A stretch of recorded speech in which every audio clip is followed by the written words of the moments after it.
दोस्तों, अब से कुछ महीने पहले जब ये ऐलान हुआ कि फ्रांस के राष्ट्रपति इमैनुअल मैक्रों इस बार के 26 जनवरी के हमारे समारोह में मुख्य अतिथि होंगे, तो कई लोगों ने सिर्फ इसे ऐसे लिया कि बस वो तो भारत घूमने आ रहे हैं और भारत ने भी उन्हें बस इसलिए बुला लिया है क्योंकि अमेरिका के राष्ट्रपति जो बाइडेन चुनाव के कारण भारत के इस दौरे पर नहीं आ पाएंगे। कुछ ऐसे ही अटकलें चल रही थी, यानी कि इस दौरे को बहुत ही ज्यादा हल्के में लिया जा रहा था। लेकिन पिछले 24 घंटों में जो जो डील हुई है भारत फ्रांस के बीच में, वो तो बहुत ही ज्यादा शॉकिंग है और इससे ये भी पता चलता है कि दोनों देश इस सब की तैयारी बहुत ही ज्यादा लंबे समय से करते आ रहे थे। लेकिन ये डील है क्या, वो तो मैं आपको बताऊंगा ही। साथ ही आपको जानकारी ये भी दे दूं कि इस डील को बताने के बाद मैं आपको एक अपडेट भी दूंगा। दरअसल आपको याद होगा कि कल मैंने आपको खबर दी थी कि भारत और फ्रांस के बीच में एक 130 किलो न्यूटन के इंजन की डील हो सकती है। उस पर बड़ी अपडेट आ गई है, वो भी आपको दूंगा। लेकिन सबसे पहले अपनी इस मेन खबर को विस्तार से जानते हैं। तो दोस्तों, हुआ ये है कि खबर निकलकर सामने आई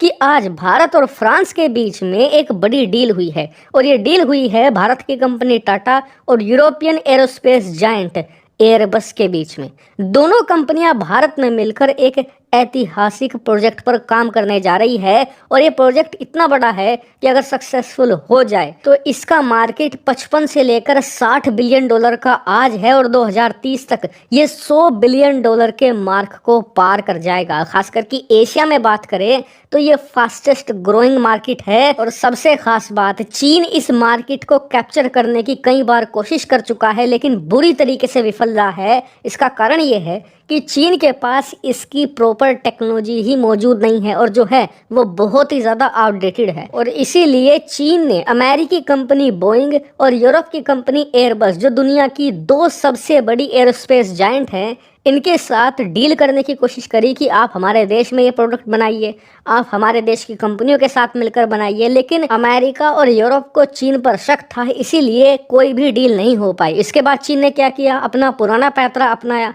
बोइंग और एयरबस के सीक्रेट चुराने की कोशिश करी और फिर अपनी इस चुराई गई टेक्नोलॉजी से अपना ये प्रोडक्ट तैयार करने की भी कोशिश करी, लेकिन ये बुरी तरीके से फेल हुए। इससे आप अंदाजा लगाइए कि ये कितनी ज़्यादा कॉम्प्लेक्स टेक्नोलॉजी है। अगर आपके पास आ भी जाए तो बिना अनुभव के आप इसे तैयार नहीं कर पाएंगे। और इसीलिए अब जो टाटा है भारतीय कंपनी, वो यूरोपियन कंपनी एयरबस के साथ मिलकर इसे बनाएगी। और सबसे खास बात यह है कि यूरोप को भारत पर ट्रस्ट है कि भारत उसकी टेक्नोलॉजी नहीं चुराएगा, ना ही उसे रेप्लिकेट करेगा और उनके साथ ईमानदारी से साझेदारी करेगा। इसीलिए अब फ्रांस यूरोपियन कंपनी एरोस्पेस को भारत के साथ ये डील करवा रहा है और ये डील लगभग हो चुकी है और अब भारतीय कंपनी टाटा और एयरबस मिलकर भारत में अपना प्रोडक्ट बनाएंगे जिसका नाम होगा H125। क्या है H125?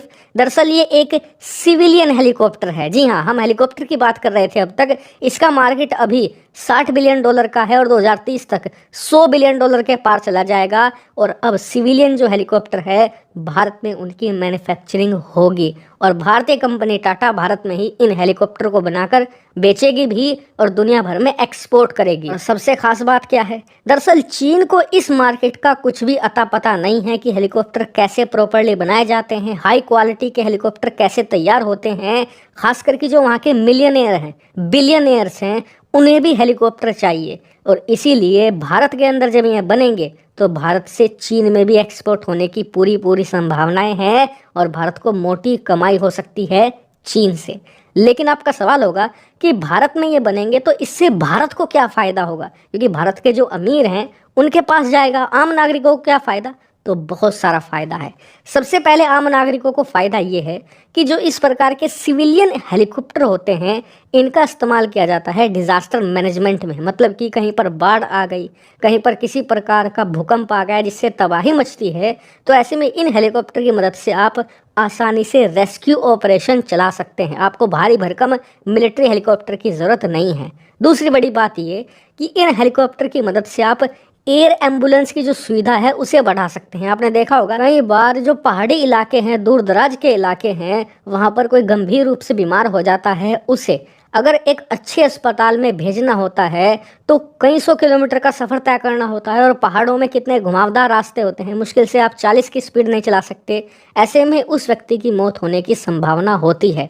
ऐसे में तुरंत उसे इलाज मिले, इसके लिए एयर एम्बुलेंस की सुविधा होती है, लेकिन भारत में ये सुविधा उतनी अच्छी नहीं है। ऐसे में जब भारत में ये हेलीकॉप्टर बनेंगे तो बहुत सस्ती कीमत में आएंगे, जिससे कि भारत में एयर एम्बुलेंस की सुविधा बढ़ाई जा सकेगी।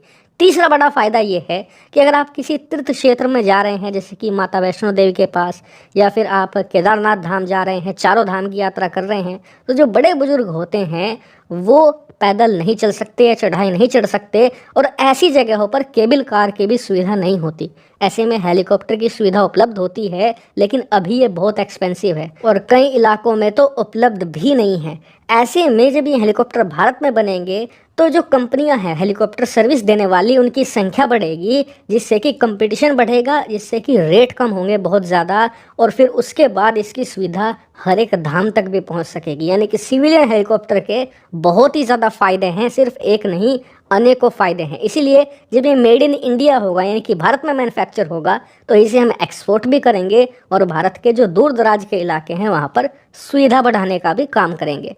हालांकि इस डील के अलावा एक और आपको अपडेट देनी है। दरअसल मैंने आपको कल शाम खबर दी थी कि भारत और फ्रांस के बीच में एक जेट इंजन डील हो सकती है। दरअसल आज इस पर अपडेट आ चुका है। भारत ने ही इस पर कंफर्मेशन दी है कि भारत और फ्रांस के बीच में इस मुद्दे पर बातचीत हुई है और अब दोनों देश मिलकर एक जेट इंजन पर काम करना जल्द ही शुरू कर देंगे। और जैसे ये काम शुरू होगा, सबसे पहले खबर आपको हिंदी नॉलेज शो पर मिलेगी। इसीलिए चैनल को सब्सक्राइब कर लें।